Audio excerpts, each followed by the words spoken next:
number of my neighbors have parking exemptions from the city that we pay $200 a year for.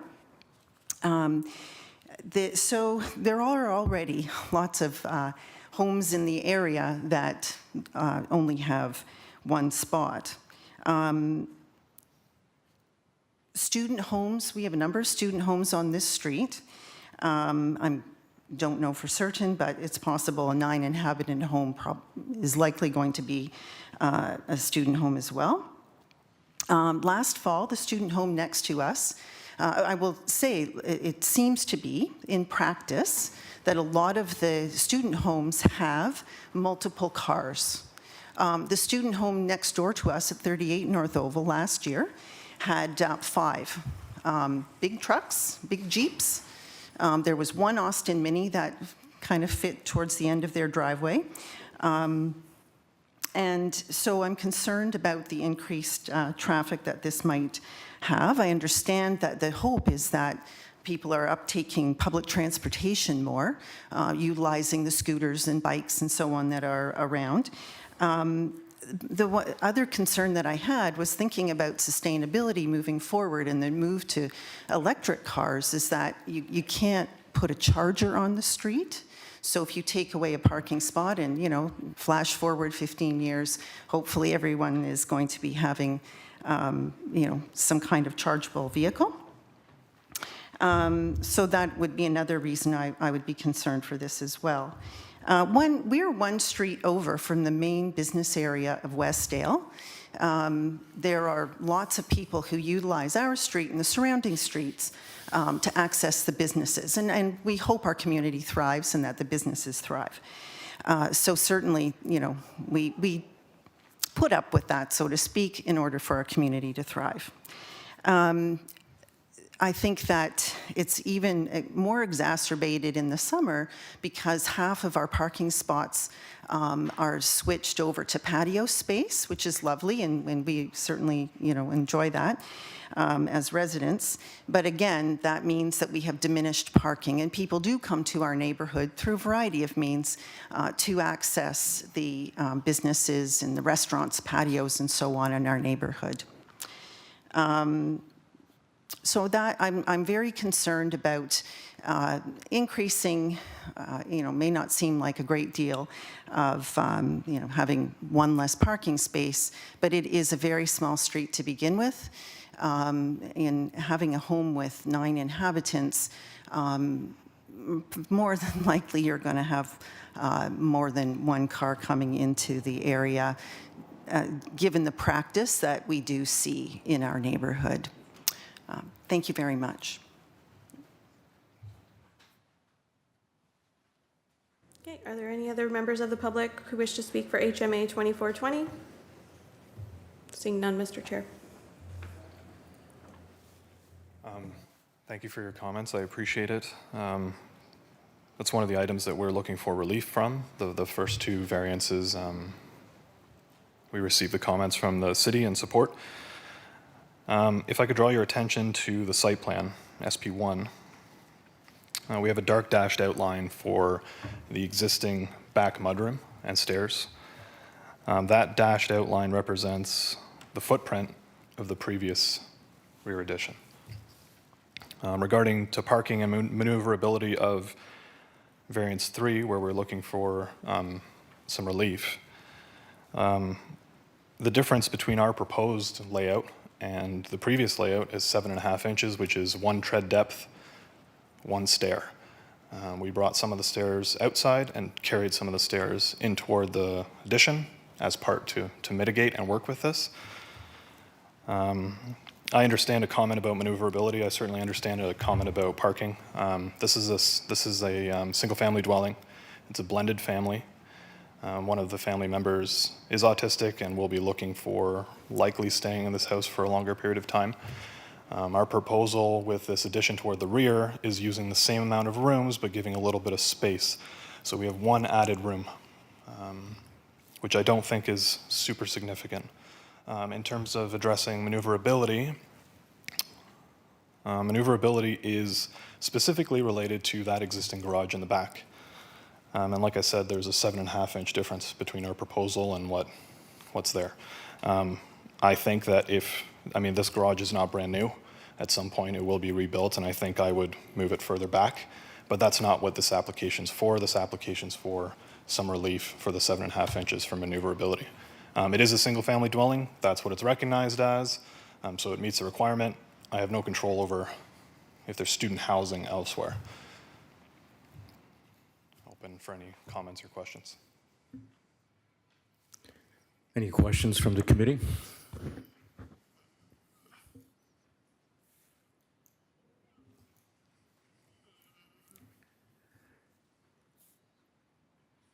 Hearing none.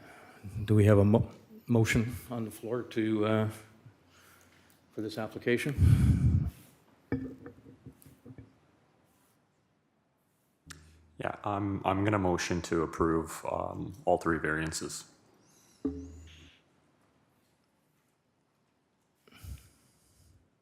I'll second it. Okay. We have a vote. All in favor? Motion carried. Thank you. Thank you. All right, we're all set for the next file. We're hearing HMA 23301 for 22 Arkell Street in Hamilton. We have the applicant registered to speak. If you could please come forward to the microphone.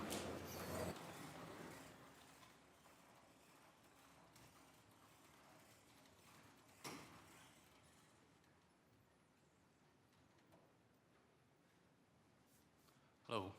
Good morning, Mr. Chair and members of the committee. My name is Run Fu. I'm from Frontop Engineering Limited. At the request of the applicant, Ella Lin, I'm here to speak about the application for 22 Arkell Street. The proposed detached secondary dwelling unit with basement is replacing the existing accessory building in the rear yard with no changes to the building setbacks and footprint. To accommodate this, the owner and the applicant are requesting the following variances: permitting an increase to the maximum permitted GFA from 75 square meters to 86 square meters for the detached secondary dwelling unit. Allowing the maximum GFA of the detached secondary dwelling unit to be 86% of the principal dwelling's ground floor area instead of 70%. Additionally, the existing access driveway is 2.6 meters wide, whereas the bylaw requires a minimum of 2.8 meters wide. We hope this minor variance application can be approved. Thank you.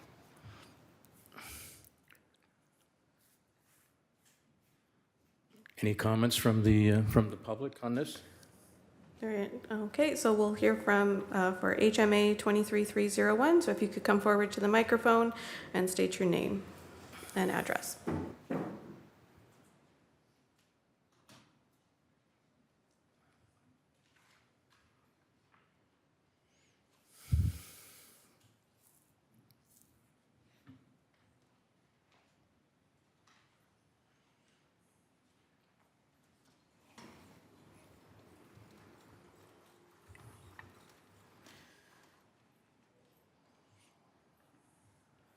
Can you please state your name and address for the record?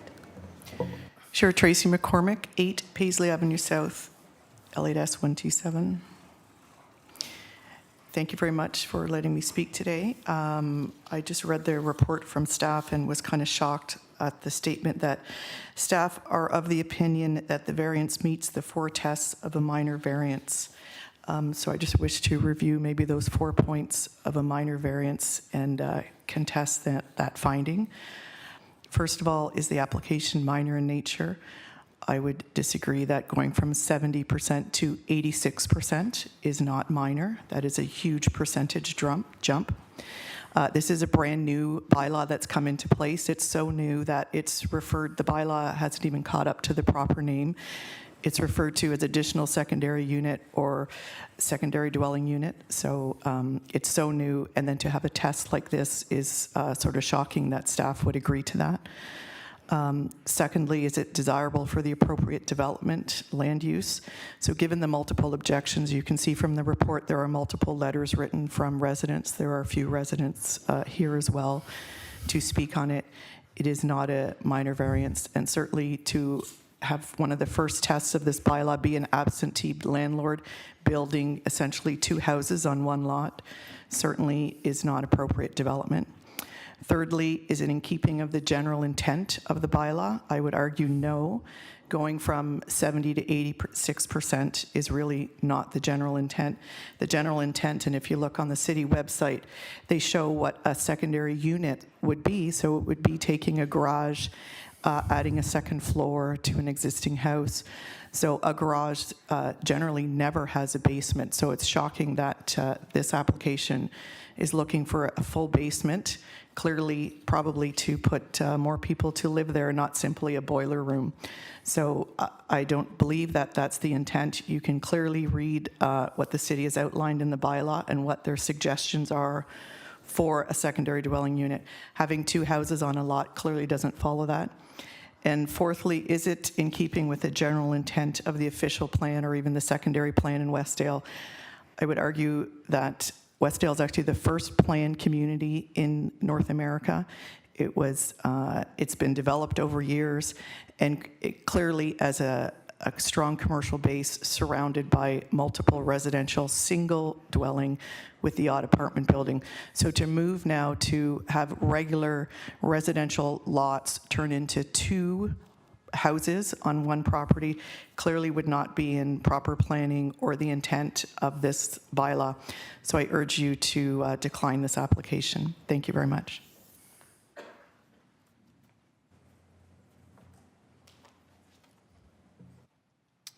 Hi, I'm Derek Sardo.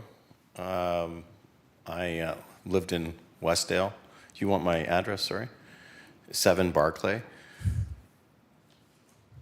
I've lived in Westdale for almost 40 years now, and I enjoy Westdale. I like the vibrance of students and all of that. I've had no problem with variances.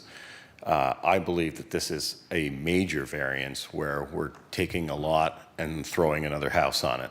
It's basically what we're doing. That will lead to, from what I know, probably upwards of 12 people in this property for student housing. And I'm okay with a single family dwelling unit. This is not a single family dwelling unit. This is an absentee landlord that's not there and is just trying to cram as many people into that house as possible. I just don't like the fact that we can take a garage and just make it into a house. And that's basically what's happened here. Again, I own a business in Westdale, a land, and I've seen so many variances, but this is not a minor variance in any way. And so I'm shocked that this was even considered, and I motion that it be declined. Thank you.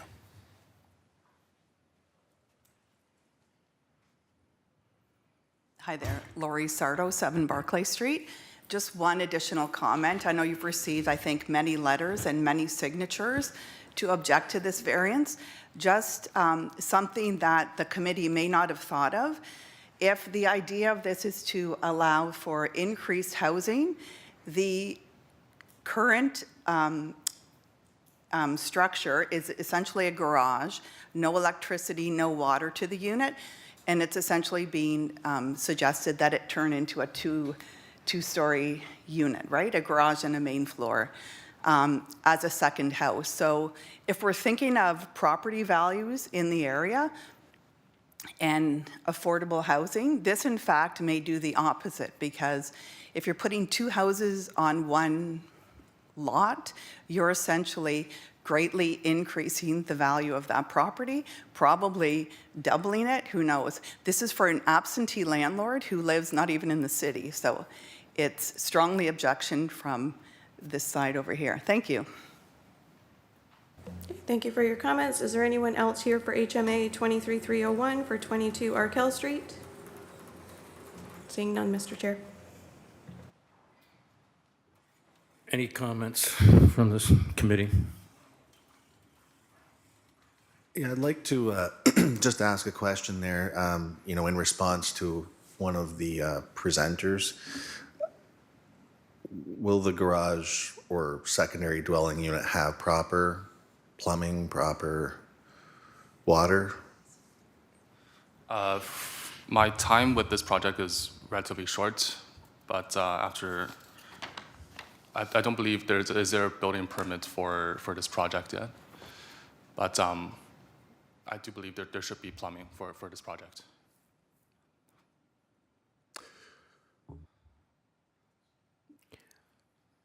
Any other comments? Yeah, what is going to be the proposed use for this dwelling or this building? To my understanding, there were a lot of comments regarding this secondary dwelling unit in the previous version of the design. So the owner and the applicant, they tried their best to make the detached secondary dwelling subordinate to the primary dwelling. And as for the intent of use for this secondary dwelling, I cannot comment on it.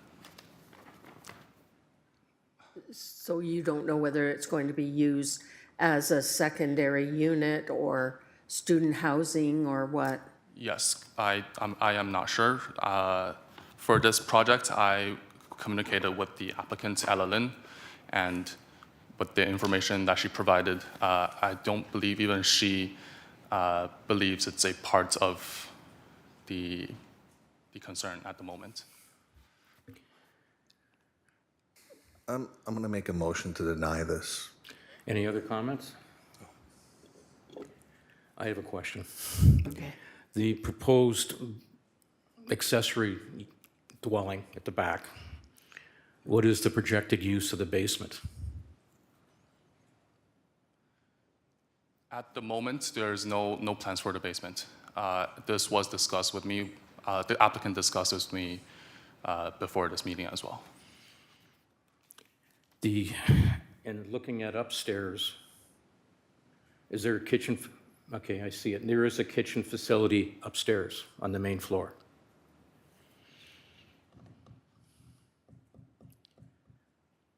My concern is that this accessory dwelling, as it's proposed, does not necessarily meet the definition, but that had yet to be determined on that. So, anyway, any other comments? Could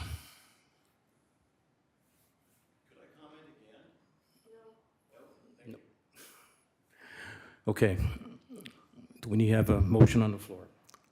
I'm going to make a motion to deny this application. I'll second that.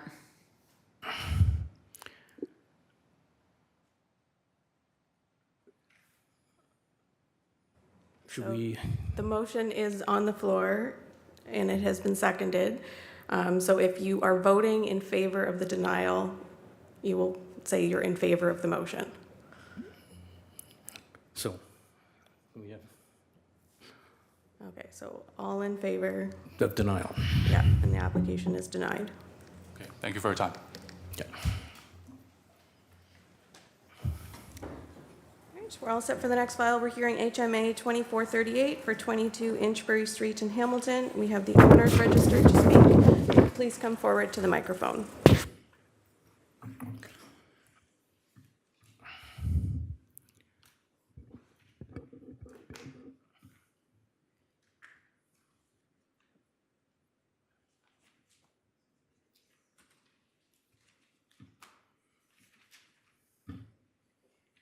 Mr. Chair and the committee, my name is Kimberly Sarvos. This is my husband, Justin Sarvos.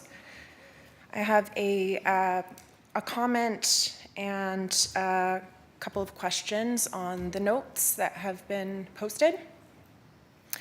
My first comment is that variance number 1 for the additional dwelling unit, the height to be granted an extension does not need to be considered anymore, as recently we have decided to do a 1-story unit instead of the 2 due to budget constraints. The floor plan itself is not changing, it's just as it has been proposed. The space on the property is not changing, just the height of the unit is no longer a 2-story dwelling, it's a 1-story dwelling. Still with 1-bedroom, kitchen, and living quarters. My next question is, will the committee be ruling today on the additional requests submitted from us by Liam Tapp that were written in the comments from him? There was 4 additional requests, and I'm just wondering if those will be considered today as well.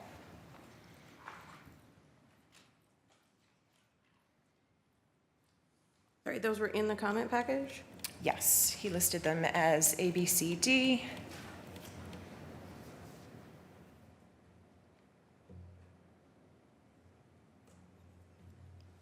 Okay, that'll be at the discretion of the committee.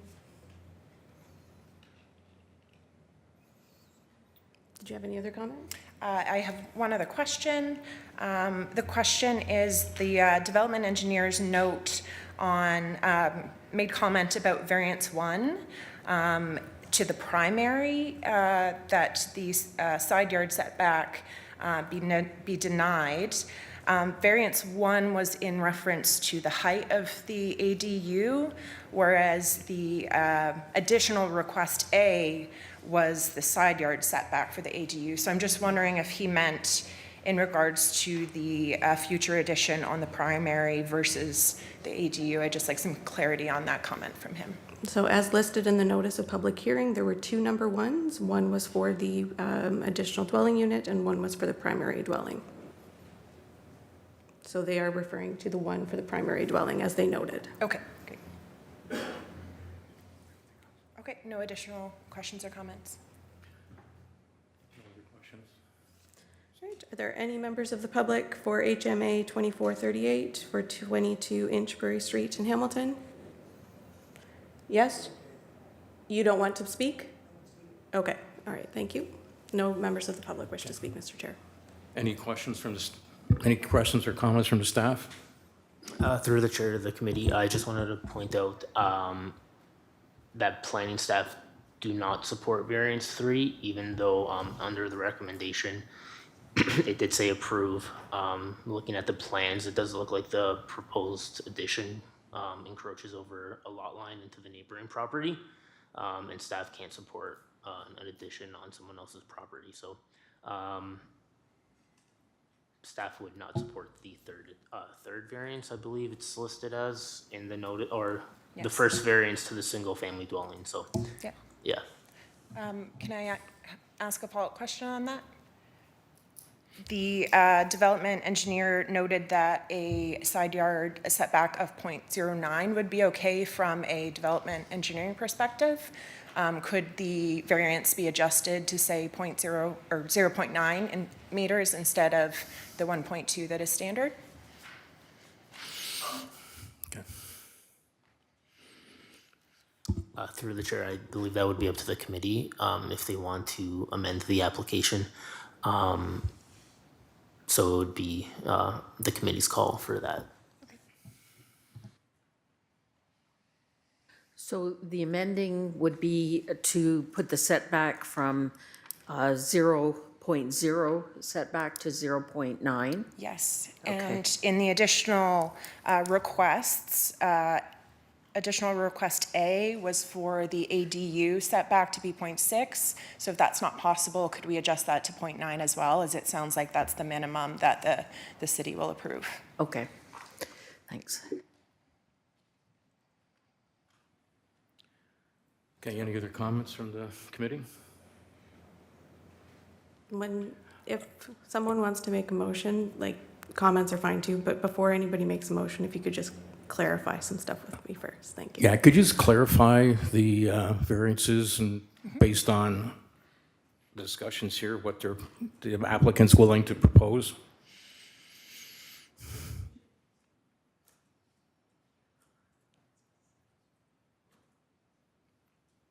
Would you like me to list them, or? Okay.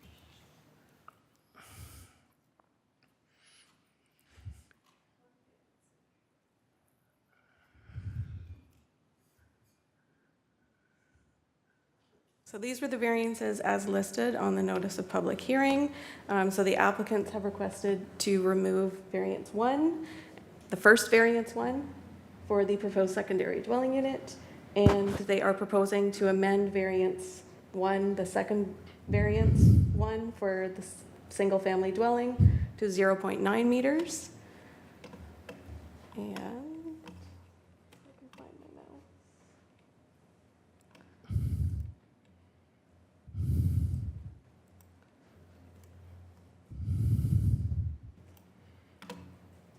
And variances A for a minimum side yard of 0.6 meters. Parking spaces shall be 0 for the secondary dwelling unit. C, maximum gross floor area, and D, with regards to the home business. And I believe the applicants have requested to amend A to 0.9.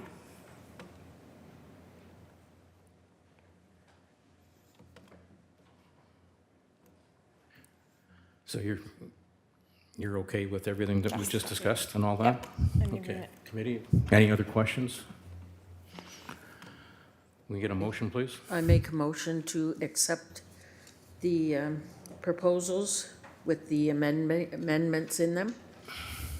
Okay. Secondary? All in favor? Thank you. Thank you so much.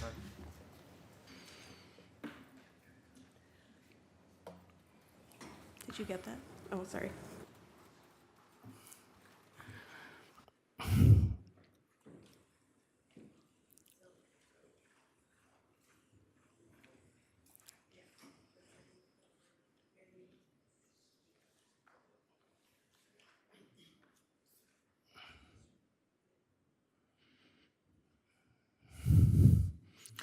Okay, we're good, we're caught up. All right, we're all set for the next file. We're hearing HMA 23229 for 253 Emerson Street in Hamilton. We have the agent who had requested to speak first. I do not currently see them. I believe they had submitted a request to table the application. I'll make a motion to table. I'll second the motion to table. Vote. All in favor to table it? Application tabled. So we're all set for HMA 2424 for 33 Sterling Street in Hamilton. We have the agent registered to speak. If you could please come forward to the microphone and state your name.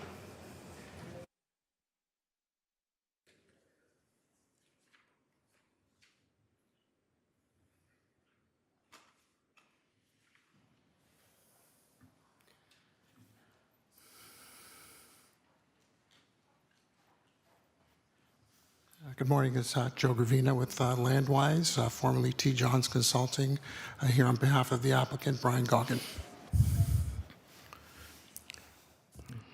Please proceed. Thank you. We are seeking a variance for the gross floor area ratio from a required 0.45 to 0.54. The dwelling in question is an existing detached garage that was converted to a 3-bedroom dwelling under a previously approved minor variance application in December of 2022. At that time, it was discovered that this current variance is required. At the time, it was determined that secondary or detached dwellings would not be subject to that, but indeed they are.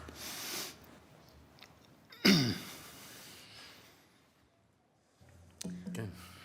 Do we have any members of the public wishing to speak for HMA 2424 for 33 Sterling Street?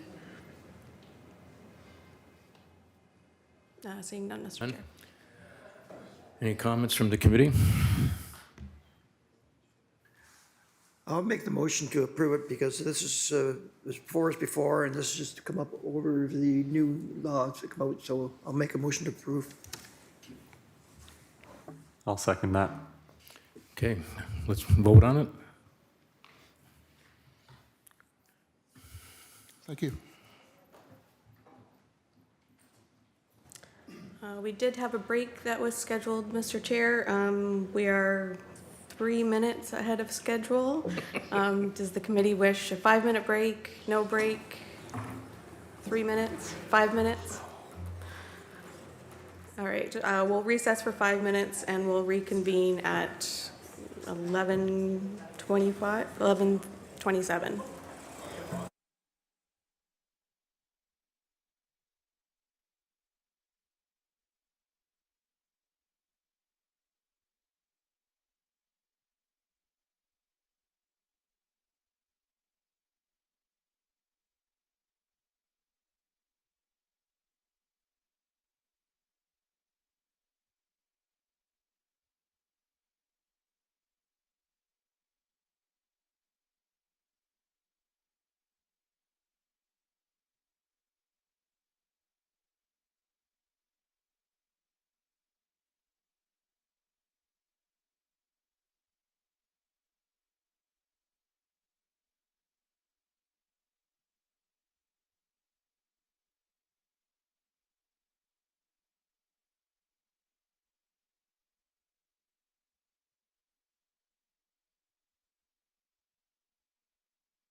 All right, it is 11:27. We good to start again? Yes? All right. So we are hearing GLA 2423 for 3530 Upper James Street in Glenbrook. We have the agent registered to speak. If you could please come forward.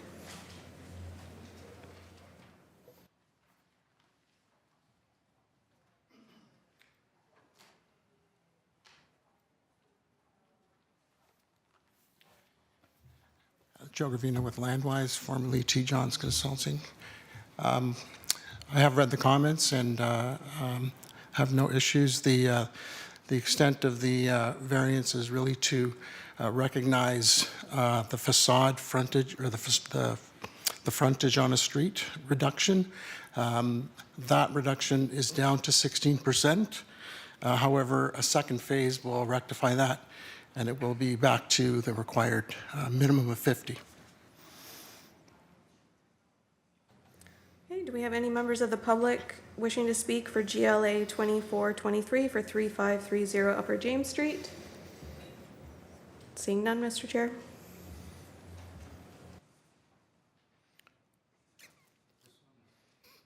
To me, presents a challenge.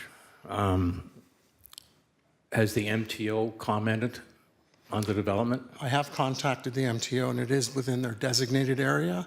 That will be reviewed through the site plan application as far as their access permit is concerned.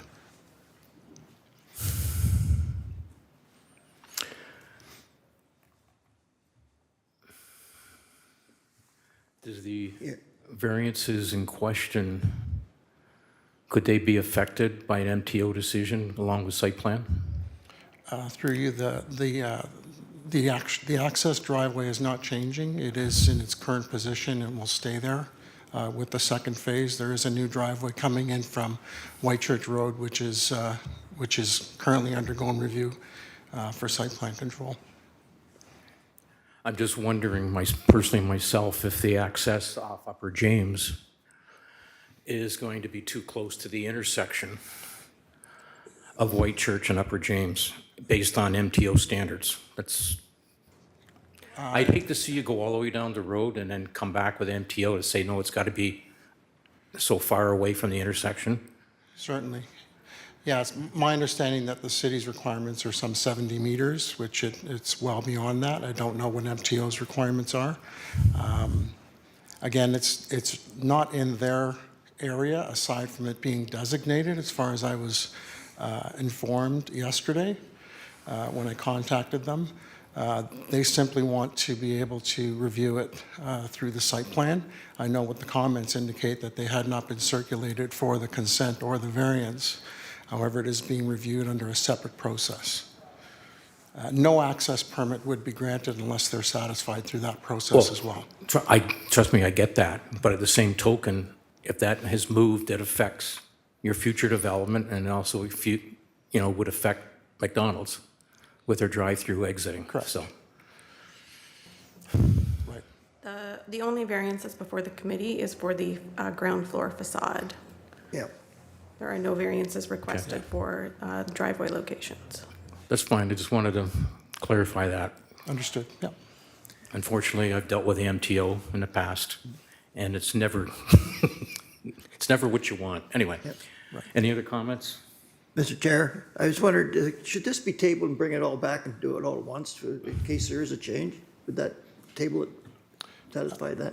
Through you, Mr. Chairman, what would be brought back? Well, you're saying that the 16%, 50%, and that's going to be rectified with the, later on, so. Correct. If we tabled this and then, rather than saying yay or nay now, if you table it and then do it all at once when it comes back. Through you, Mr. Chairman, I don't know that that is advisable as we're moving forward with the site plan.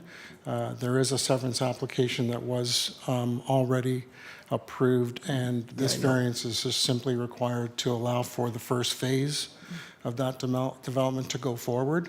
We're not certain when the second phase will happen. We do have preliminary plans, but there's no indication of when that second phase will come through. I just wanted to make sure, rather than do something and have to come back and do it all over again, that's all I was saying. Through you, Mr. Chairman, I would prefer that it be dealt with today, simply because the second phase is unknown. Okay. Okay, any other comments from the committee? Have a motion then? I'll make a motion to approve this, because if it happens to come back, it's going to different change anyway, so I'll make a motion to approve it. And that's with the condition or with? I'll second that. Okay, all in favor? Okay. Thank you. All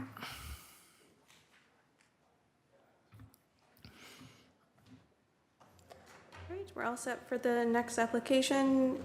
We're hearing GLB 2403 for 8533 Airport Road West in Glanbrook. We have the agents registered to speak. I would just like to note for the committee and for the agent that there was an additional condition that was requested in the comment package for OBC compliance. However, it was missed on the list of consolidated conditions. So that is still a requested condition from staff. Okay, name and address. Hi, good morning, Mr. Chairman, committee members. My name is Glenn Wellings, Wellings Planning Consultants. The address is 513 Locust Street in Burlington.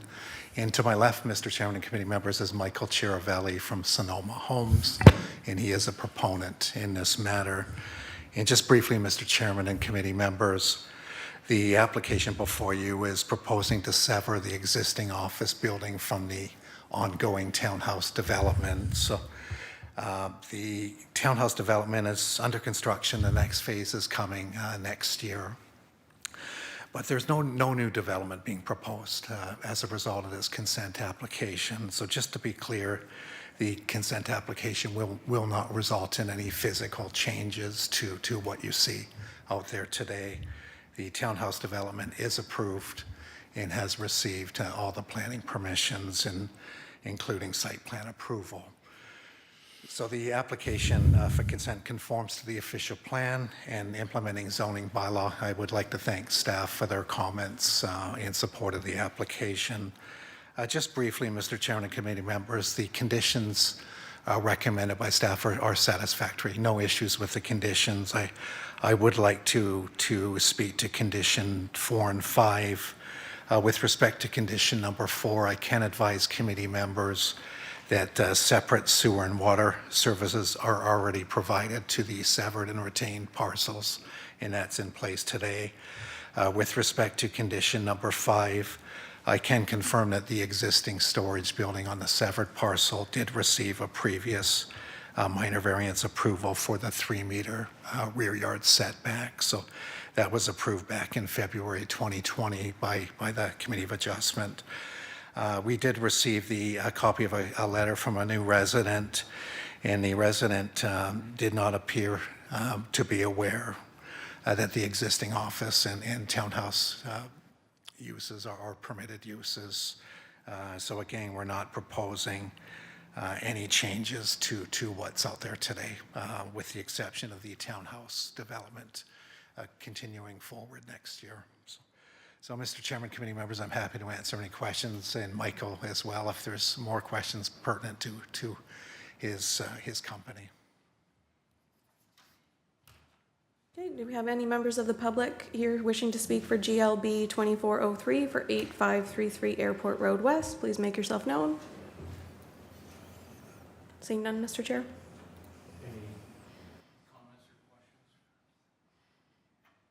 Any comments or questions from the committee members?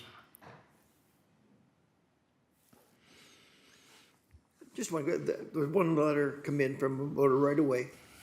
Is there a right-of-way walkway through there? I looked at it, I couldn't see what they're talking about.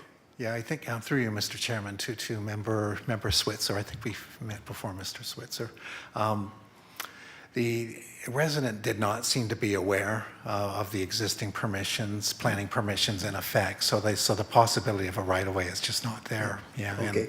And I think a new resident to the community, I don't think they did their homework in terms of what's out there today. I'll make a motion to approve. And was that with all conditions, including the OBC condition? Yes? Okay. Yeah. I'll second the motion. All in favor? Motion carried. Thank you, committee. Take care.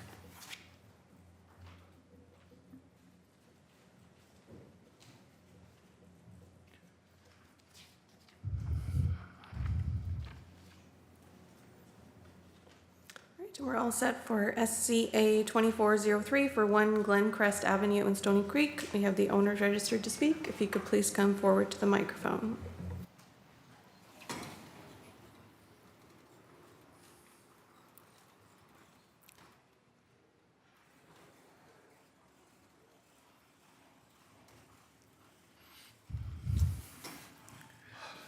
State your name and address, please. Yeah, good morning, committee. Anthony Medic. I'm the homeowner at 1 Glencrest Avenue. Okay. Go ahead.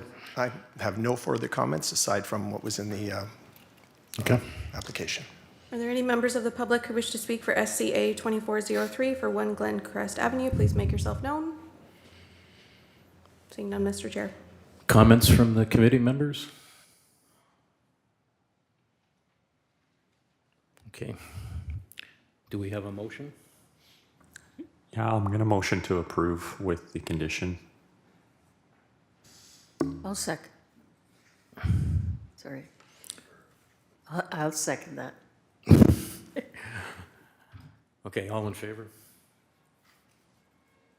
I think we're done. Application approved with condition. Thank you, committee.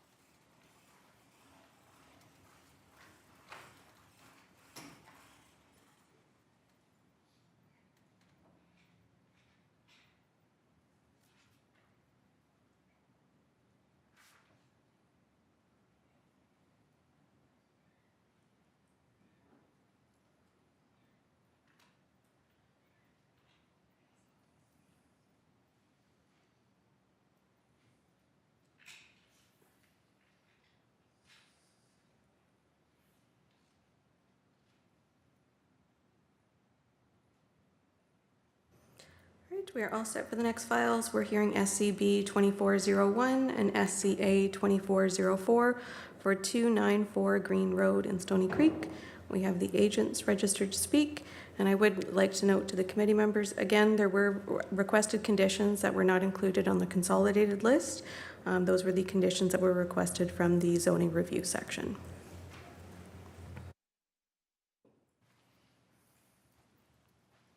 Hi, good morning, committee members. So my name is Deepak Verma. I'm the applicant and one of the registered owner for the 294 Green Road, Hamilton. I'm sorry? So I'm the registered owner for the property 294 Green Road. Okay. My address is 1483 Everest Crescent, Oakville, Ontario. Okay. Do you have a presentation? No, I have just the details in the application. Okay. Yeah. Are there any members of the public who wish to speak for SCB 2401 or SCA 2404 with regards to 294 Green Road in Stony Creek? Seeing none, Mr. Chair. Okay. Any comments from the committee? Do you see that the city's denying this? Do you want to table this to get it, rather than have it in case we deny it? Do you want to table it to bring it back and correct anything you want? Because I noticed that the lot is very small compared to what the other ones are. Sorry, I didn't get it. Like, city has denied it? The city is denying these two applications. Recommending denial, Recommended city denial. staff. Recommended denial. So the comments package was posted on the city's website? I Did you didn't read the see that comments? actually. Didn't Yeah. see that? Well, if you didn't see that, maybe, you should look at, it's being recommended that we deny it. If we deny it, it's over and done with. You have to appeal it somehow. But if you table it, you can get things straightened out, figure out what's wrong and what you can do right to bring it back. Okay. You want to table it? Yes. Yep. Yes, yeah. I'll make a Okay. motion to table then. Okay. Seconder on that? I'll second that. Okay. Vote on that? Okay. It's tabled. Applications are tabled. Okay. Yeah, thank you.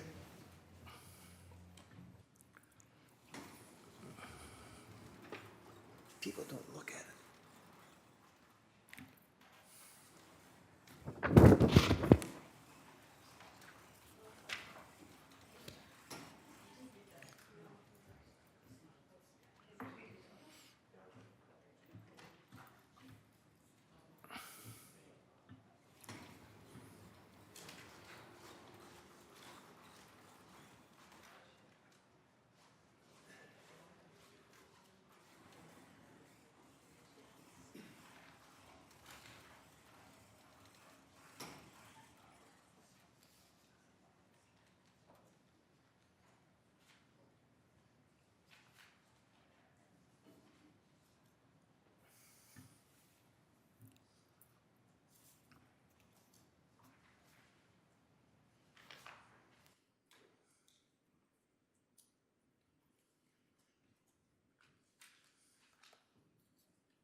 All right, we're all set for the next files. We're hearing SCB 2407 and SCA 2428 for 266 McNeely Road in Stony Creek. We have the agents registered to speak. If you could please come forward to the microphone.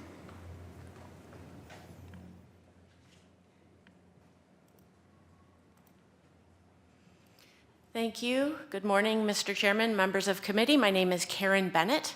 I'm a planner with Glenn Schnarr & Associates, and with me today is my client, Daniel Borelli. We did have a slideshow for today. I don't know if committee has that available, just for some visuals and clarity.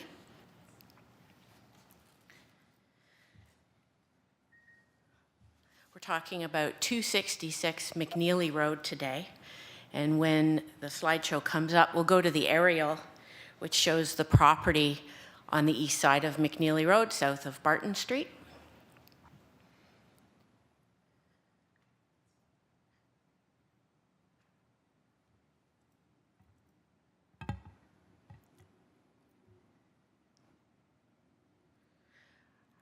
I'll just carry on. There's a couple of critical visuals I do want up, but I'll just carry on with the background. The property is currently occupied by one two-story dwelling. The lands are in the urban area, and I wanted to talk to you today about a couple of the staff comments that we've been able to provide clarity for. So one of the slides I was going to show was the consent sketch. So the property is proposed to be severed to create two new lots. So there will be 3 lots fronting on McNeely, should the committee find favor in approving the application. And each of those 3 lots would be equally sized at 531 square meters each, which is in excess of the minimum lot area for this zone. And each of those lots would have a proposed frontage of 12.18 meters, which does require relief to the zoning bylaw. And I did have a slide speaking to the variances. The lands are currently zoned rural residential. This zoning has applied to the land since the early 90s. So the zoning is a rural zoning bylaw that actually precedes the now urban area designation on the lands. The proposal, in our opinion, does meet the general intent and purpose of the zoning today. So the 3 variances we're looking for, again, is a minimum lot frontage of 12.18 meters, a minimum side yard setback of 1.2 meters on one side and 0.6 meters on the other side, and a minimum front yard setback of 0.8 meters. Thank you for pulling up the slides. Since receiving staff comments on Thursday, we've had the opportunity to have some great conversations with planning staff, with engineering staff, and with the Conservation Authority. We're very pleased to advise that the Conservation Authority's comments can be satisfied through a new condition. And I just wanted to ask if the committee had been circulated with their revised comments. I know they were received late last night. There's wording for a new condition within that. I have hard copies if the committee hasn't had the chance to see those new Conservation Authority comments from last night. No, Conservation Authority comments were not circulated as they were past the written comment due deadline. Can I offer to provide hard copies?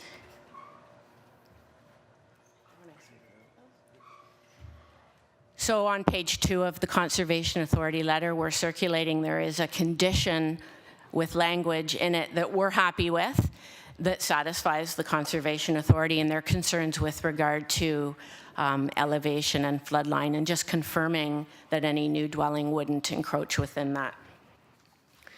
We've also had the chance to have a flurry of discussions with engineering. Engineering comments suggested that a more appropriate side yard setback might be 0.9 meters. Our ask, again, is 1.2 meter side yard on one side and 0.6 meter on the other side. And I can say with confidence, we have a verbal from city engineering that in principle, our ask for the side yard setback relief is appropriate.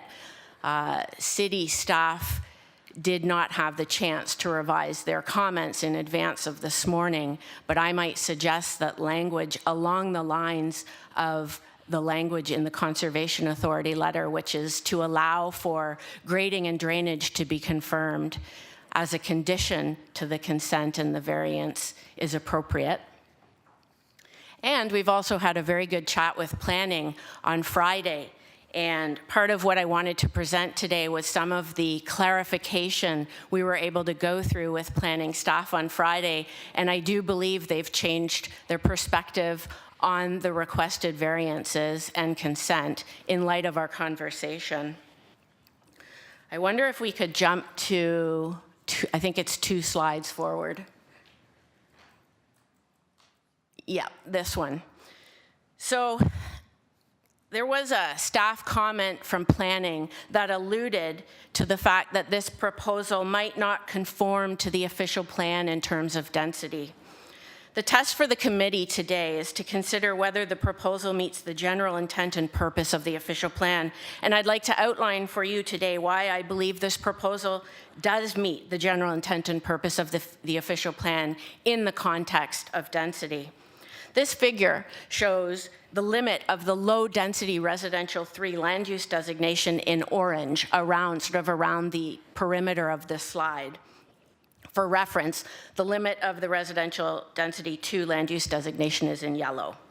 We've overlaid the lot fabric for these lands, which are in the lower left of the slide outlined in red, against the lot fabric for a plan of subdivision that was recently approved at the OLT by settlement with the support of city staff. And we wanted to do that because we felt the context of the approval for the subdivision was relevant to the consideration of our consent today. The subject lands are designated low-density residential 3, which is that orange overlay. And as you can see, there is that designation within the adjacent approved plan of subdivision around the perimeter as well. The land use designation has a minimum density of 40 units per net hectare. In the staff report, it appears that city staff originally calculated the proposed density for the proposal at 266 McNeely as a standalone isolated lot calculation, which wouldn't meet the minimum 40 units per net hectare. However, it's critical for this committee to understand that density for the neighboring plan of subdivision was calculated for all of the orange lands within that plan, including 2 lots immediately south of our proposed 266 McNeely, which are in the lower left of this slide. And that density for the plan of subdivision was calculated at 54.1 units per net hectare.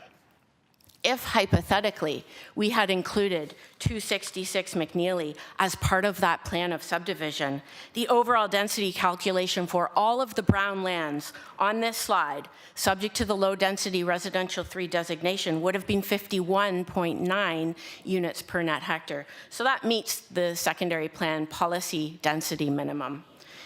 We feel it's far more appropriate to apply a density calculation across a plan area than to apply it in isolation on a single residential lot that's proposed to be subdivided through an application for consent. In fact, the fact that the city endorsed and supported the proposed plan of subdivision and included those 2 lots that are on McNeely to the immediate south of the subject lands through a settlement approval that they supported only a couple of months ago, and the fact that the density is met in the secondary plan, suggests to me that city staff potentially missed the mark on providing support for this proposal in that it does meet the general intent and purpose of the secondary plan, specifically from a density perspective.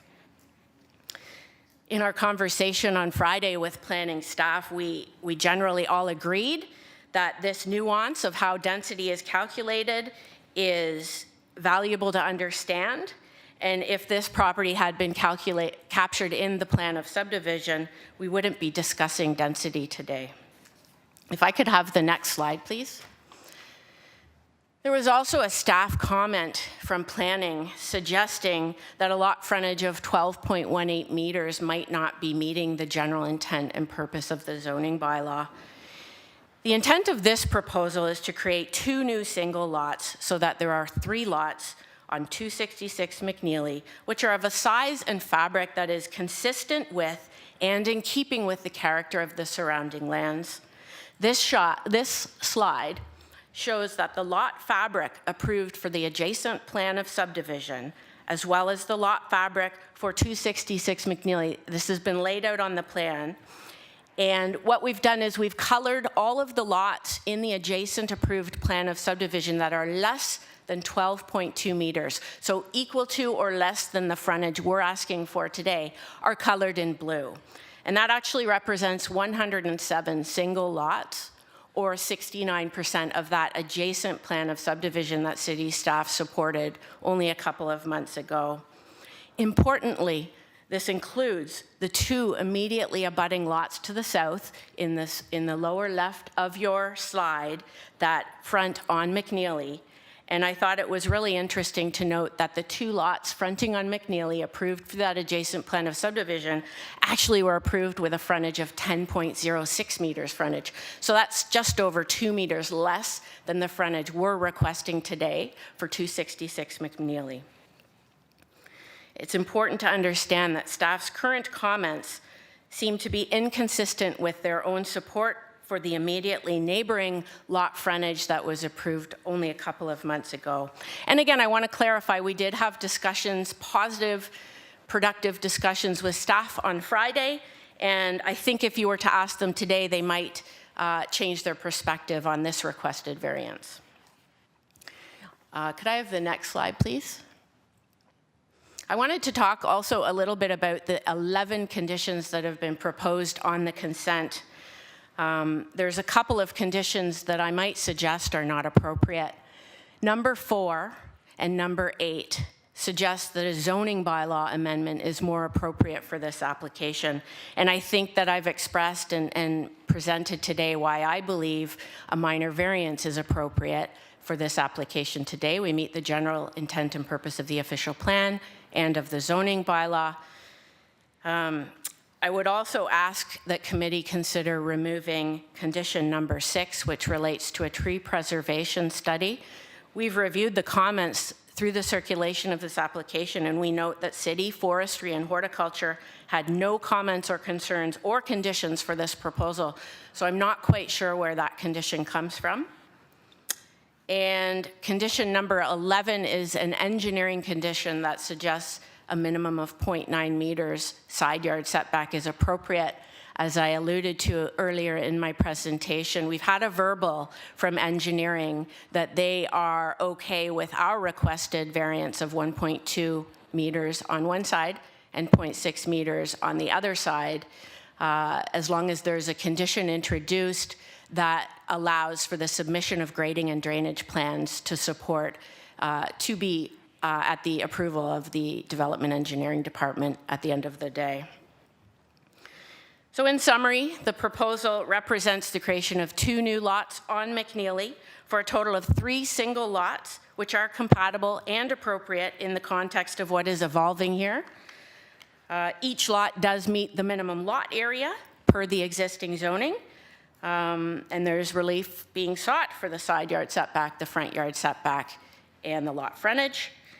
I believe that the consent and the variances represent compatible and consistent land development that to the lands that are immediately surrounding area, and that the 4 tests for the committee's consideration are met, that we meet the general intent and purpose of the official plan and the zoning bylaw, that the variances are minor in nature, and that they're appropriate for the development of the land. I suggest today that the committee has the ability to approve the consent and the minor variances, and I'm here, and Daniel's here, to answer any questions you may have.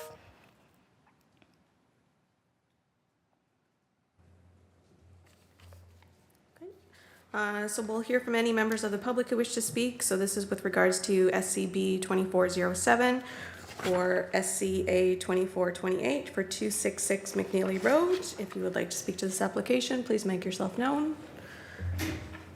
Seeing none, Mr. Chair. Any comments from the committee members? Is there somebody here from planning who can verify that they've been talking to and what the changes they've asked for? I'm sorry, I couldn't hear that. Anybody from planning here that can respond to what they said they've been talking to and verifying things? Yeah, so through the chair, Tim Vroman, Area Planning Manager with Development Planning. Yes, Development Planning staff did have a conversation with the applicant last week. I understand that the conversations were also had with Development Engineering. I don't have the final information that was spoken to verbally regarding that, but I have seen the comments that came from the Hamilton Conservation Authority. Any other specific questions? I am free to answer. Thank you.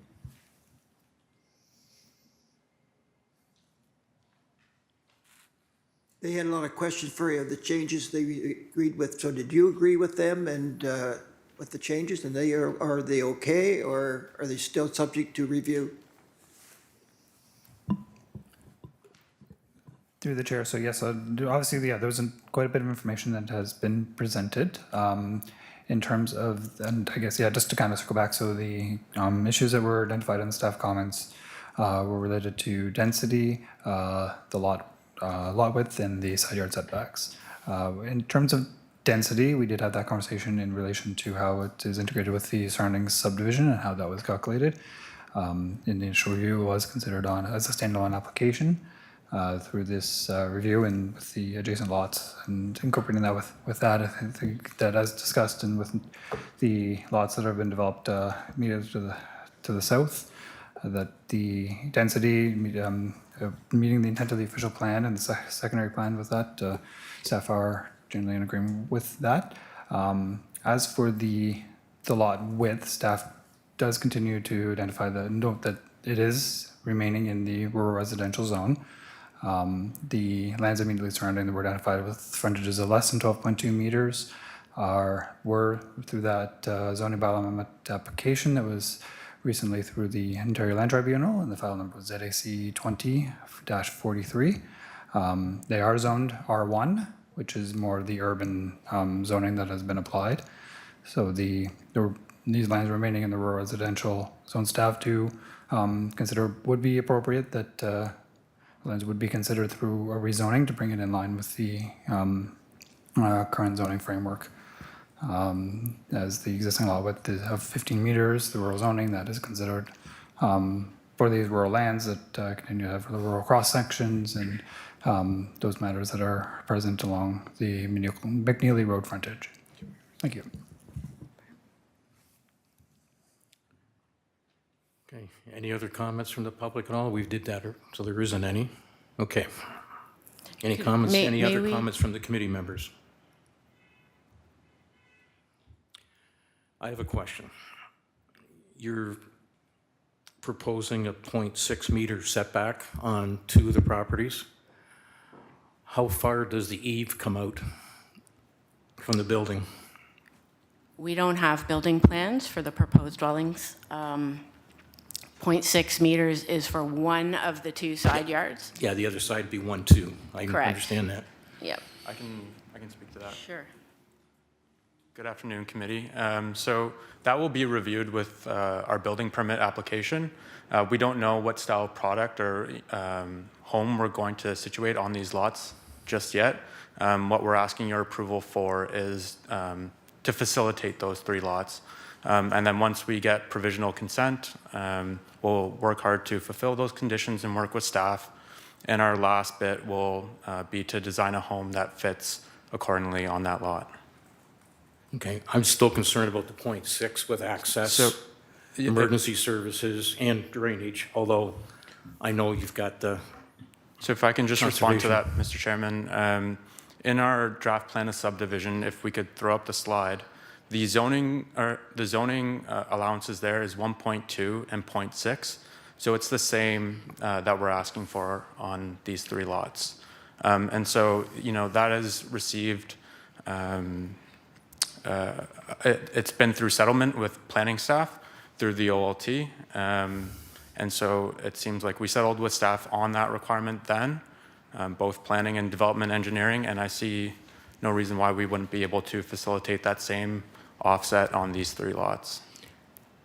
Because we've had, I think there was one or two earlier today that we agreed on a setback of 0.9, Yep. and then you guys come forward at 0.6. Yeah. So now it's, Yeah, so I think what we're looking at is minimum standards, right? And so it's a minimum of 1.2 and it's a minimum of 0.6. And so that's why we have those grading conditions that we're looking at satisfying. And so we'll work with staff to, make sure we can fulfill that. And then if we can't, we'll look at a 0.9 or a 1 meter, and we'll address that comment then. But we're just looking for that allowance like we have on our draft plan, where we can build a home on, with a setback of 0.6 and 1.2 meters. And I'll say development of this style is prominent throughout Hamilton, Stony Creek, where you do see this offset. This is not a unique request, and I believe it has been tested and implemented across the city. So, okay. No other comments from the committee? So my question is you're asking to have number 4, 6, 8, and 11 conditions removed?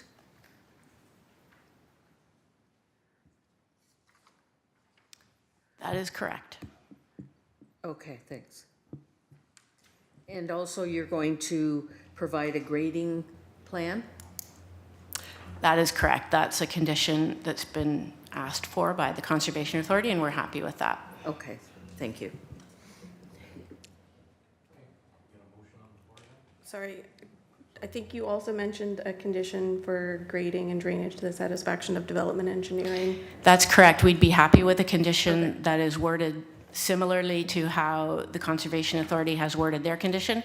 So grading and drainage plans subject to the approval of development engineering. Okay, so the committee may be familiar with the consent agreement condition. That's similar. That's not what they're requesting. They're requesting a grading and drainage plan to the satisfaction of development engineering. So it's up to the, it's up to the committee what conditions they want to impose. So the first the first vote will be on the application for the variances, and the second will be the severance? If that's the way. Or we do both at once? We can do both at once, or you can do them separately. It They're so depends on- tied together anyway, that let's do both of the applications at once. Okay. Okay. Motion on the floor.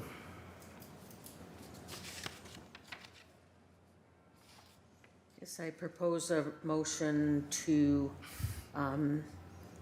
accept the application with the condition of the removals of 4, 6, 8, and 11, and the submission of a grading plan to Development Engineering and the Conservation Authority. and I'll second that. Okay, motion on the floor. All in favor? Okay. Thank you. Thank you.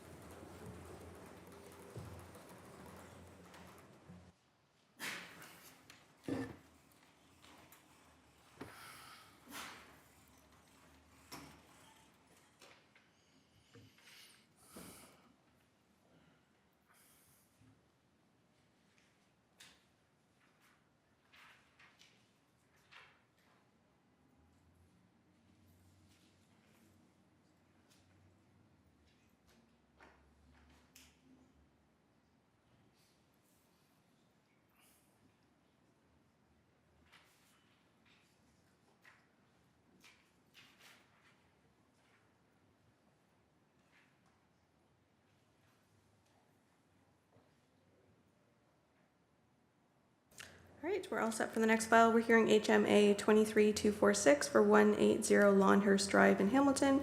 We have the agent registered to speak. You could please come forward to the microphone. Good afternoon, committee. Charles McPhail, agent for the applicant, Charles Lindsay and Associates from Waterdown.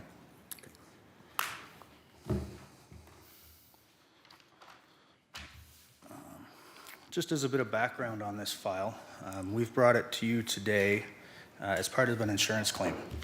This is related to a title insurance claim which was brought forward by the current owners of the property who purchased it in 2021. I believe they intended and tried to do some work on it, at which point the city determined that the garage was originally built prior to their ownership without a building permit being put in place, which then triggered them to reach out to their insurers, and that's why we're here today. We've been able, through using Google Maps and their Street View software, to determine that this garage was originally built sometime prior to September 2011. This garage has been sitting on this property almost as is for at least, if not more than 13 years. It's our role in this process to legalize this garage, preferably as it sits. We initiated a building permit application noting the as-built construction of the garage, its location on the site, and eventually determined that 3 variances would be needed to legalize it as it currently sits as built. Those variances relate to the height of the building, the location of the building relative to what's technically the side yard, even though it appears to be the front yard of the property when you view it, and parking requirements for the site. We are aware that some neighbors have submitted some letters with concerns, which we're happy to address if the committee would like us to do that. But in general, reviewing this property relative to the 4 tests, we really don't see any that would trigger a possible issue. All 3 variances are minor in nature. The garage is a benefit to the site. It meets the intent generally of the zoning bylaw and definitely conforms with the OP, the official plan. This garage has been here for 13 years. It's never caused a problem. It's existed in the neighborhood. Staff is of the opinion that it's even constructed in general conformance with the architectural styling of the neighborhood. It doesn't stand out. Its location on the site is not a hindrance to traffic. It's never had a major or minor impact on the neighborhood. And the greater neighborhood area character, it's been maintained. It's been 13 years with no issues until we had to make an application to actually legalize it. So I'd be happy to discuss any of the variances with the committee or answer any questions that they may have. If there are any members of the public who are here to speak for HMA 23246 for 180 Longhurst Drive, please make yourself known. Seeing none, Mr. Chair. Okay. Comments from the committee? Yeah, this property come to us once before, I believe. And I think it was tabled at that time. Yeah, so personally, my firm has brought this application once, Yep. and it was tabled to conduct a more in-depth zoning review, which is what we did do. And that's how we came up with 2 additional variances for the setback and the parking. Yep. Was brought to a meeting, which was then subsequently canceled over March break. Yeah. Like this garage has been there, and I don't think there's been any neighbors who complained about it over the years, from what I understand. I think the biggest thing is that everybody complains that it never had a building permit to start with. And that's the reason we're here. We're completing that process and bringing this all to an above board status. Basically, you got to get the variance to get permission to have the building permit, right? Correct, yeah. Permit application has been submitted and review is on hold pending zoning clearance. Now, the building permit that's submitted now, is that for garage? For a detached legalize accessory the building. garage? To legalize a detached accessory building, correct. And what about the accessory dwelling? We have no involvement in that process, and if that would be secondary and something that the owner can do. This was taken off Google Earth. Mm-hmm. The garage door has been eliminated. Correct. So But we're here to legally establish a detached accessory building. Once that is completed, then our role is completed in this process. that's fine. I just wanted to clarify that, that's all. For sure. From the developer side, what is designated as the front yard? Is it Lister? The front yard of the property from zoning and planning would technically be Lesterwood Street. It's the narrower of the two on a corner lot. So the side of the house is technically the front. Longhurst is technically a side yard for the property. So then the garage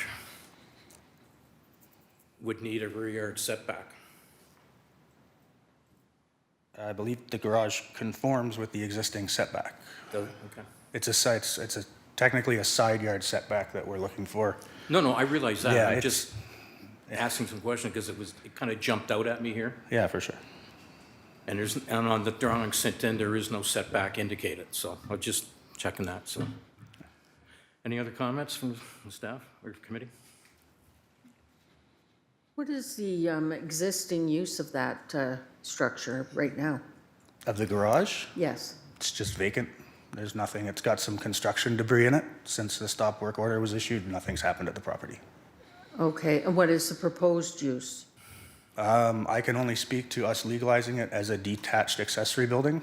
Like I say, at that point, it's the owner's property and the insurance is no longer involved. They can pursue whatever avenues they want. Yeah. Yeah, that garage hasn't changed since the last time I seen it. I was there just yesterday, so we're only dealing with, make it legal, that the garage is there, really is all we're dealing with. So I'll make a motion to approve what we got in front of us here. Sorry, was that the recommended amendments Yep. for planning staff? Yep. Okay, thank you. I'll second that. Okay, motion on the floor. All in favor? Thank you very much, committee.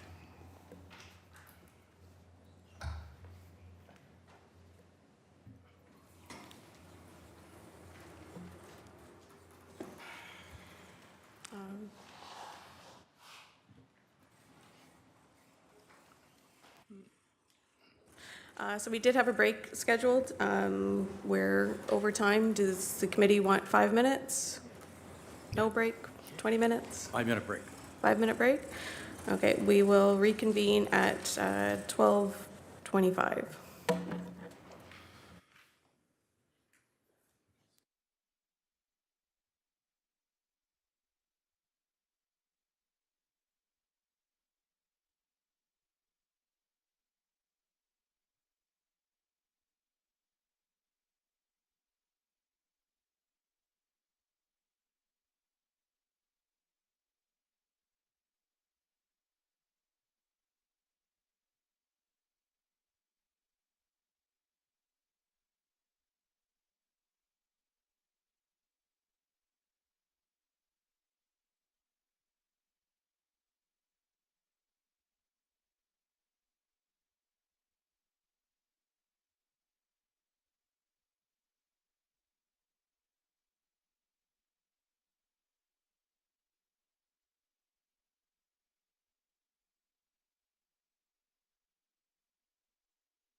All right, we have all the committee members. We're all set for the next file, so we're hearing HMA 2426 for 9 Munn Street in Hamilton.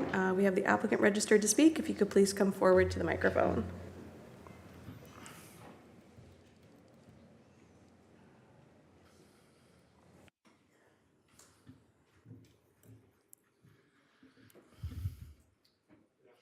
Speak your name and address, please. My name is Ali Memorian, 88 Erskine Avenue from COD Studios. I'm here to present 9 Munn on behalf of my client. Well, initially we started this project late 2022. We started asking guidelines from the city staff on the zoning department, and we kind of misguided on that time.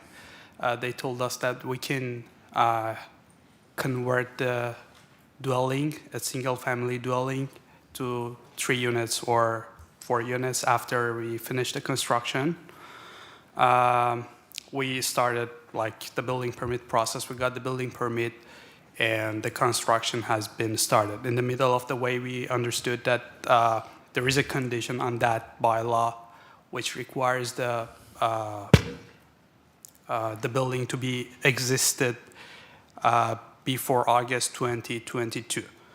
So we applied for the minor variance. So basically we're seeking approval for this variance, which is like regarding the time of the construction and also the number of the parkings. We removed the garage at the front of the house to provide more decent space, more decent living space for the residents.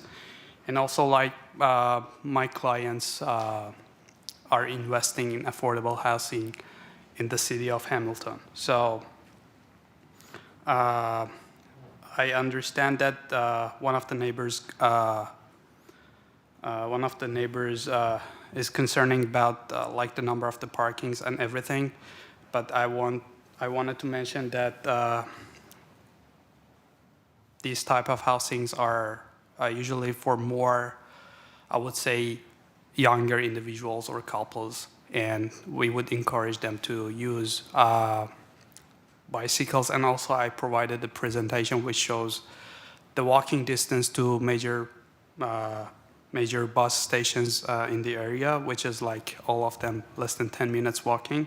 And we're providing a bicycle rack at the rear yard for them to use as a kind of sustainable means of transportation. If there is any question, I'd be happy to answer. Okay, are there any members of the public for HMA 2426, 9 Munn Street who wish to speak on this application? Seeing none, Mr. Chair. Any comments or questions for the applicant from the committee?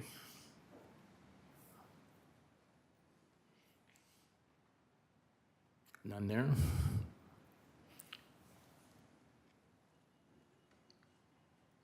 No comments. No comment? Yeah, no comments. Yeah. Okay, can we have a motion, please? I'm going to motion to approve the variances. I'll second that motion.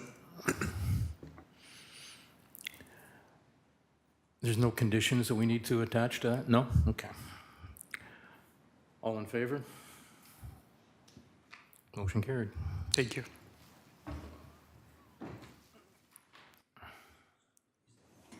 All right, we're all set for the next file. We're hearing HMA 2417 for 12 Starling Drive in Hamilton. We have the applicant registered to speak. If you could please come forward to the microphone.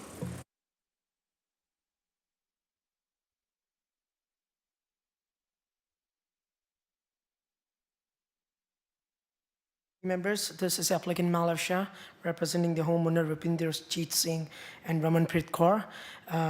This minor variance is regarding permitting tandem parking for the additional dwelling unit that we are proposing in the basement. And because this house was built and was occupied on March 3, 2022, after meeting the certain zoning by requirements, this minor variance is just to request the parking size of 2.44 meter by 5.64 meter obstructed and maybe park one behind the other to permit the additional dwelling unit in the basement. Thank you. I would be more than happy to answer any questions or concerns committee members had. Are there any members of the public who wish to speak on HMA 2417 for 12 Starling Drive? Please make yourself known. Seeing none, Mr. Chair.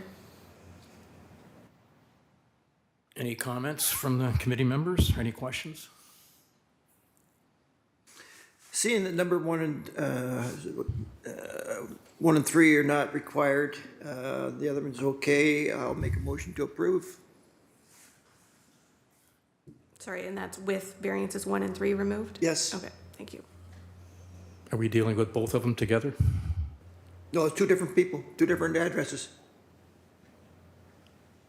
So variance 1 is for a minimum parking stall size of 2.44 meters by 5.64 meters, and variance 3 was for a minimum parking stall size of 2.44 meters by 5.64. One was for the semi-detached and one was for the additional dwelling unit.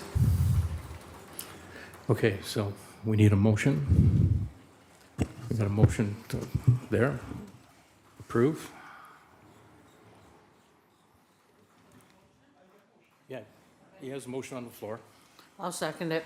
Okay, sorry, missed that part. Decision, all in favor? Carried. Thank you.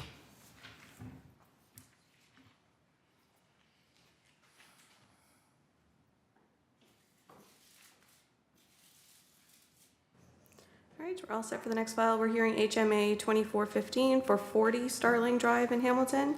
We have the applicant registered to speak. If you could please come forward to the microphone.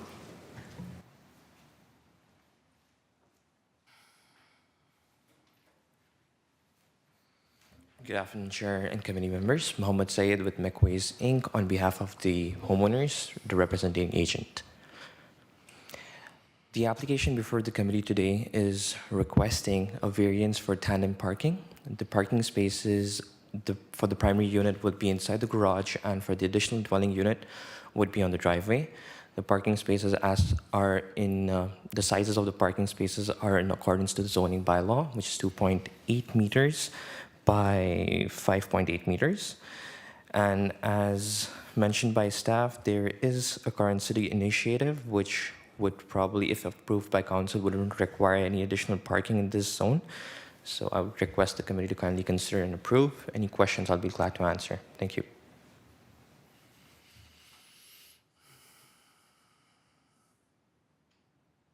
Are there any members of the public for HMA 2415 for 40 Starling Drive in Hamilton? Please make yourself known. Seeing none, Mr. Chair. Okay, any comments or questions from the committee members? Said none, okay. Do we have a motion on the floor? I make a motion to approve. Okay, seconder? I'll second that. Okay, all in favor? Thank you. Carried. All right, we're all set for the next file. We're hearing HMA 2419 for 394 Upper Sherman Avenue in Hamilton.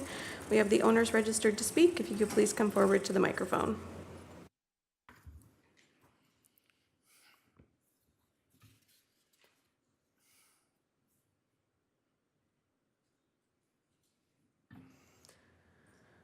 Are the owners for HMA 2419 394 Upper Sherman Avenue present? Please make yourself known. I do not currently see them present, Mr. Chairman. Any discussions from the committee members at all? Okay, call for a motion. I'll just call for members of the public first. Sorry. So are there any members of the public for HMA 2419 for 394 Upper Sherman Avenue? If you wish to speak on this file, please make yourself known. Seeing no members of the public either, Mr. Chair. Okay, any comments or questions from the committee?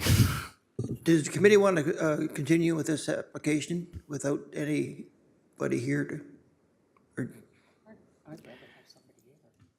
It's up to you. I mean, that's a decision you've got to make. Well, in my notes that I had is the opinion that the variance maintains the intent and purpose of the urban Hamilton official plan, and the zoning bylaw is minor in nature and desirable for the appropriate development of subject plans. That's from staff, so. Yep.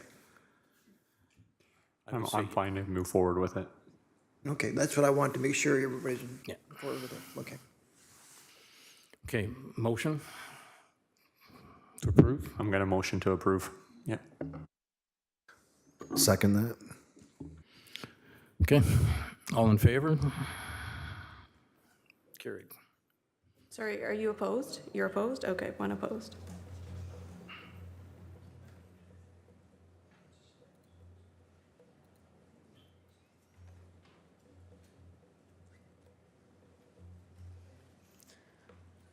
All right, we're all set for the next file. We're hearing HMA 2429 for 1395 Upper Ottawa Street in Hamilton. We have the agent registered to speak. If you could please come forward to the microphone.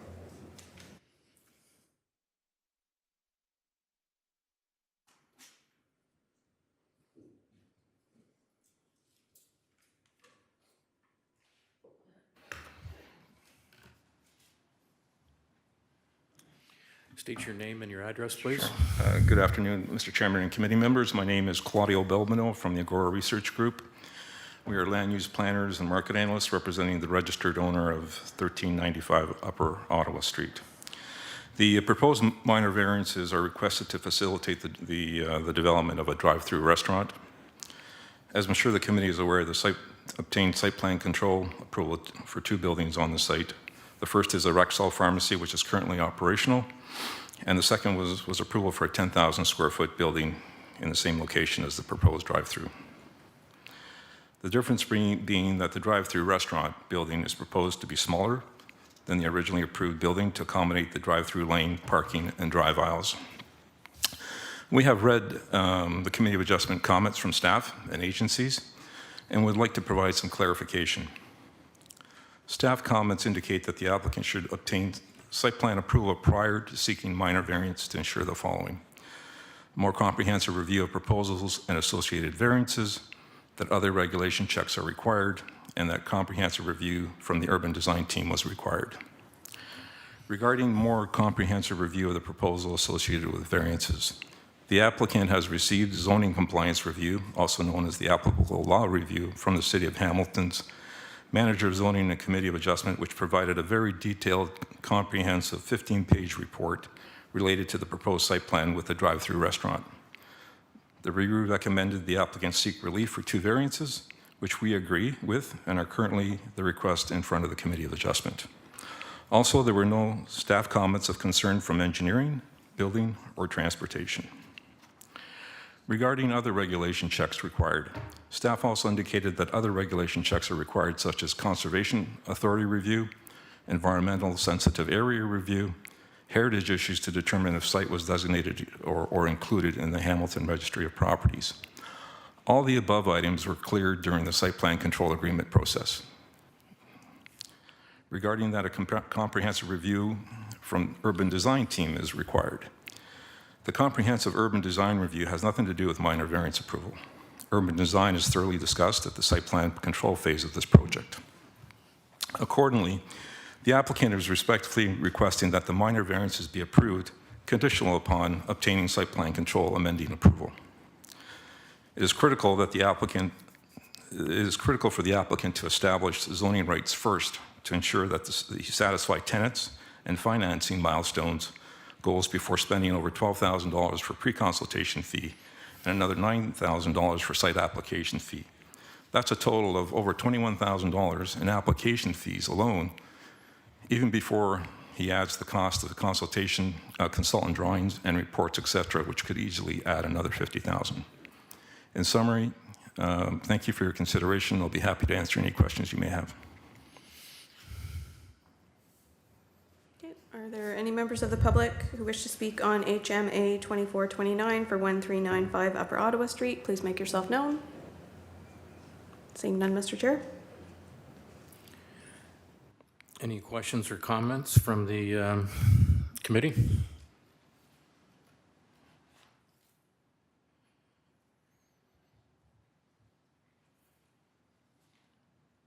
Having said that, do we have a motion here?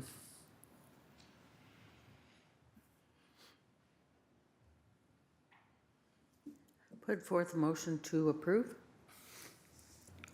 with the amendment of You said you're getting a site plan? Site plan control amendment. Control agreement, amendment, Because there's okay. already a site plan control agreement Okay. on the site. Great. So what's required now is a site plan control amending agreement. Okay, yeah. All right, so With the that motion addition. is a motion to approve with a condition for a site plan control amendment application to the Yes. satisfaction of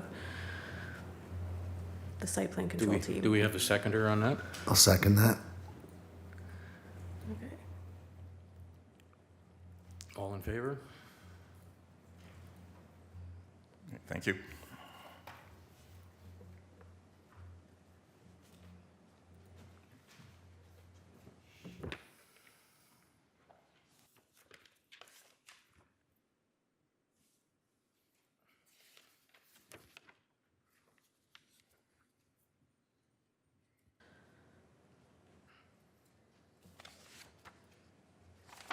Right, we're all set for the next application. We're hearing SCA 2414 for 2-3 First Street South in Stony Creek.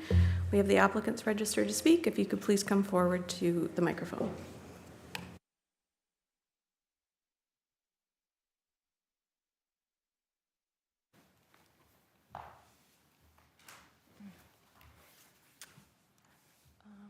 Hi, my name is Shelley Rogers, and this is my husband. My name is Tyler Kepke of 23 First Street South. We're here because we applied for a minor variance. We are planning to reconstruct our garage, and there's a maximum coverage of 10%, and we would like to apply for this minor variance to increase that to 13.2% for our reconstruction. And we've reviewed all the comments provided by staff, and we're happy to go along with all of them, and we are in agreement with all of them. Okay. Are there any members of the public for SCA 2414 for 2-3 First Street South? Please make yourself known. Seeing none, Mr. Chair. Any comments or discussions from the committee members? Looks fair, all right for me. I'll make a motion to approve. Seconder? Second that. All in favor?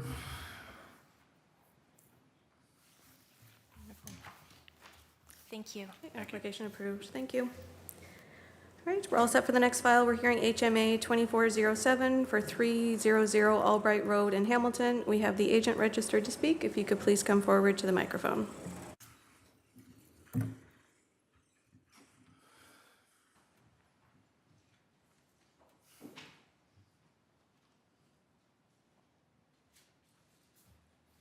Good morning, members of committee. Stephanie Murdich, registered professional planner with MHPC Planning, here on behalf of the applicant today. I'll just be brief with my remarks and then happy to answer any questions.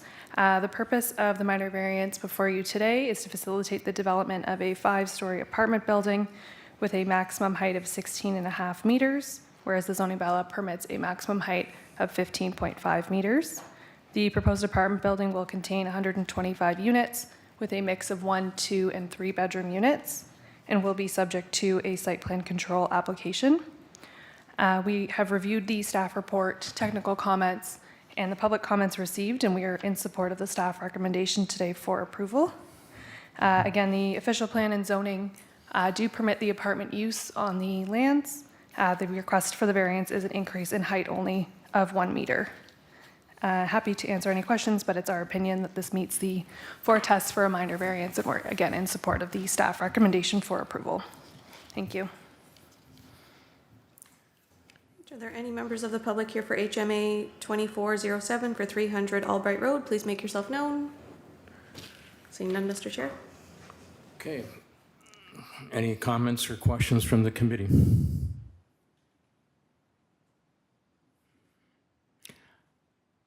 I have a question. On the proposed garbage disposal, you've got 3 containers at the front of the property and 3 at the back of the property in question. How were they to be emptied? To the chair, at this point, I can confirm that is correct. We are looking at collection bins both at the north of the building and the south. Again, we still have to submit a site plan application, so those exact details are to be finalized. At this point, we are open to municipal collection, but that will require consultation with the city's waste management division. And if that's not an option, then we will have to look at private collection. Okay.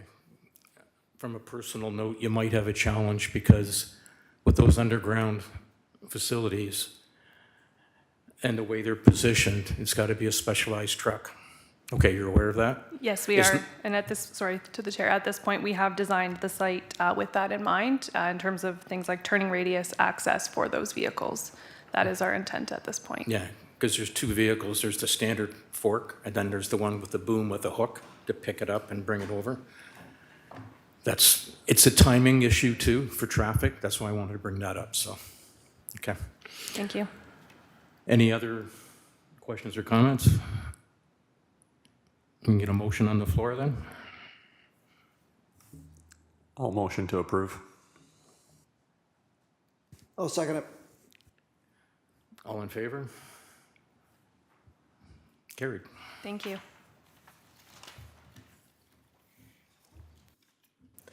All right, and we're all set for the next file. We're hearing HMA 2416 for 358 Beach Boulevard in Hamilton.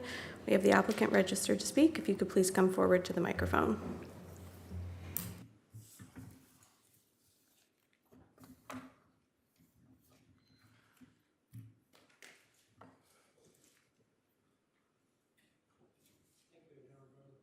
Members, I'm here. I'm the applicant for the 358 Beach Boulevard.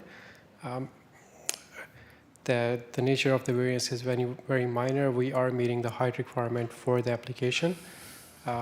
All the departments within the city of Hamilton do agree, and they want to go for approval. I will appreciate if it could be approved. Okay, thank you. If there's anyone here for HMA 24116 for 358 Beach Boulevard who wish to speak to this application, please make yourself known. Okay, if you could please come forward to the microphone and state your name and address for the record.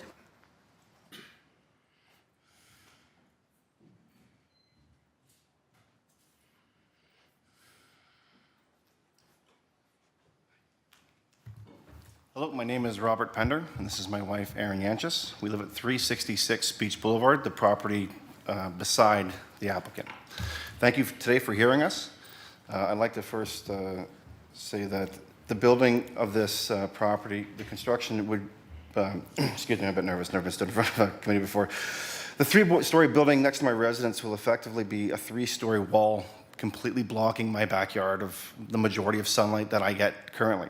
I have a small home beside this house, and it will effectively box me right in. And if you see on the plans, you see on the small property beside it.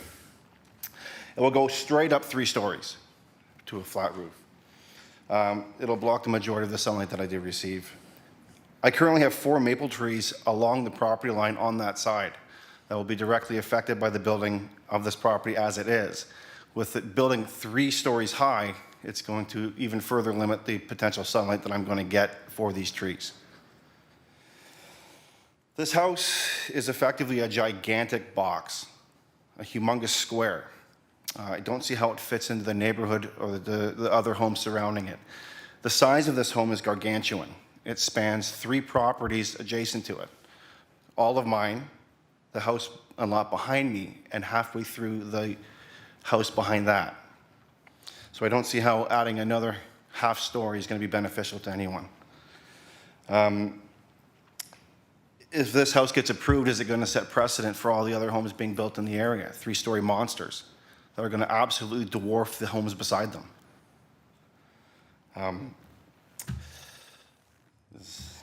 There's also other, on MLS, a realtor, homes being listed for sale as 3-story soft approval homes. I have yet to receive any applications of variance for these homes. So are these homes waiting to be built based on the results of this variance here? And if so, then does that mean that all of these lots are going to have 3-story monsters built on them?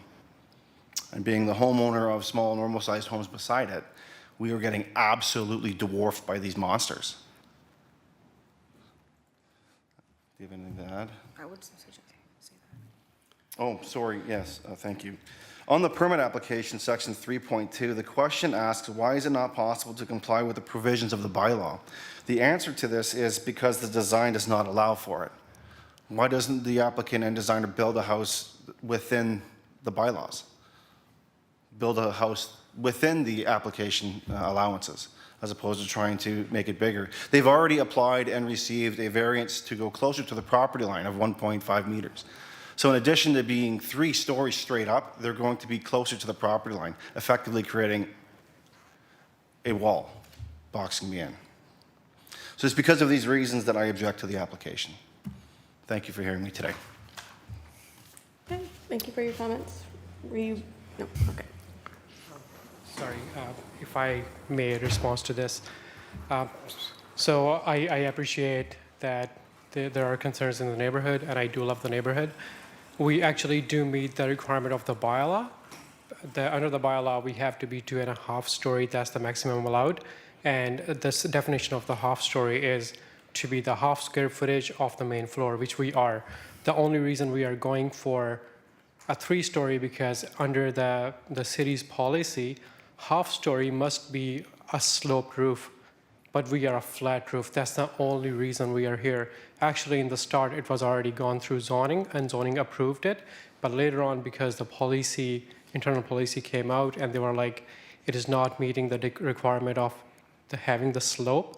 That's the reason it's better to get the approval of the Committee for Adjustment, and that is the reason we are here. And I would like to add that in this area of the beach, because of the water table, there are no basements allowed.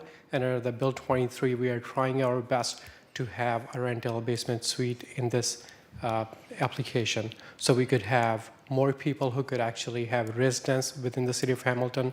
We already have a lot of homelessness within the city of Hamilton, and we are trying our best to accommodate everything and meet the mandate of the promise under the Bill 23.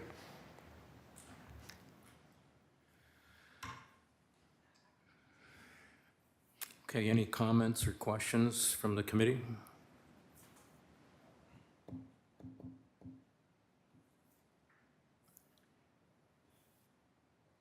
Do we have a motion?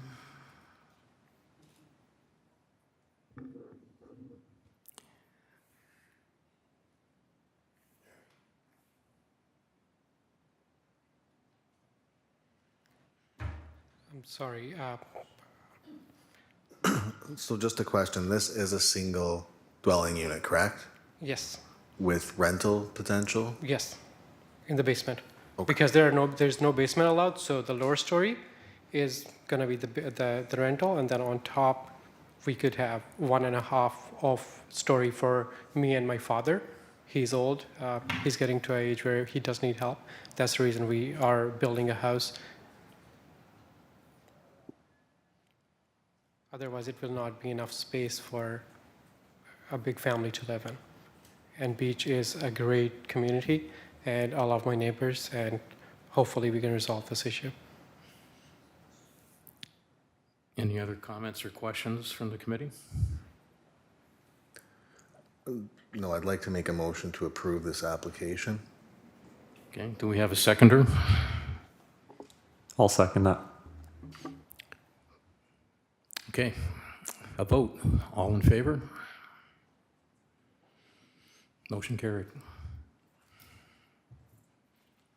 Thank you. The application was approved, and that was the last item on our agenda. So we can have a motion to adjourn, or were there any other items for the committee members? No? Do we need a motion to adjourn? Yeah. We have a motion to adjourn.